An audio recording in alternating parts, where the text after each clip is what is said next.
Exodus chapter 18.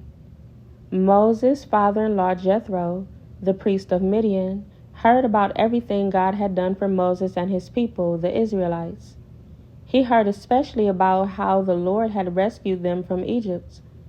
Earlier, Moses had sent his wife Zipporah and his 2 sons back to Jethro, who had taken them in. Moses' first son was named Gershom, for Moses had said when the boy was born, "I have been a foreigner in a foreign land." His second son was named Eleazar, for Moses had said, "The God of my ancestors was my helper. He rescued me from the sword of Pharaoh." Jethro, Moses' father-in-law, now came to visit Moses in the wilderness. He brought Moses' wife and 2 sons with him, and they arrived while Moses and the people were camped near the mountain of God. Jethro had sent a message to Moses saying, "I, Jethro, your father-in-law, am coming to see you with your wife and your 2 sons." So Moses went out to meet his father-in-law. He bowed low and kissed him. They asked about each other's welfare and then went into Moses' tent. Moses told his father-in-law everything the Lord had done to Pharaoh and Egypt on behalf of Israel. He also told about all the hardships they had experienced along the way, and how the Lord had rescued his people from all their troubles.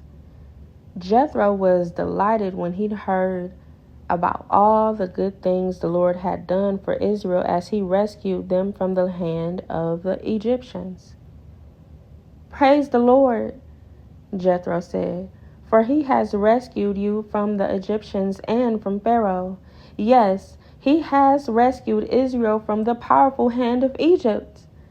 I know now that the Lord is greater than all other gods, because he has rescued his people from the oppression of the proud Egyptians." Then Jethro, Moses' father-in-law, brought a burnt offering and sacrifices to God. Aaron and all the elders of Israel came out and joined him in a sacrificial meal in God's presence. The next day, Moses took his seat to hear the people's disputes against each other. They waited before him from morning till evening. When Moses' father-in-law saw all that Moses was doing for the people, he asked, "What are you really accomplishing here? Why are you trying to do all this alone while everyone stands around you from morning till evening?" Moses replied, "Because the people come to me to get a ruling from God. When a dispute arises, they come to me, and I am the one who settles the case between the quarreling parties. I inform the people of God's decree and give them his instructions." "This is not good," Moses' father-in-law exclaims. "You're going to wear yourself out, and the people too. This job is too heavy a burden for you to handle all by yourself. Now listen to me, and let me give you a word of advice, and may God be with you. You should continue to be the people's representative before God, bringing their disputes to him. Teach them God's decrees and give them his instructions. Show them how to conduct themselves, but select from all the people some capable, honest men who fear God and hate bribes. Appoint them as leaders over groups of 1,000, 100, 50, and 10. They should always be available to solve the people's common disputes, but have them bring the major cases to you. Let the leaders decide the smaller matters themselves.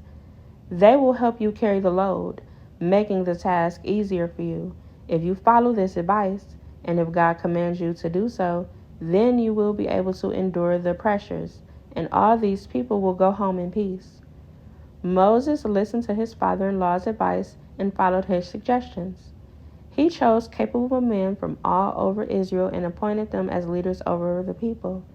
He put them in charge of groups of 1,000, 100, 50, and 10. These men were always available to solve the people's common disputes. They brought the major cases to Moses, but they took care of the smaller matters themselves. Soon after this, Moses said goodbye to his father-in-law, who returned to his own land.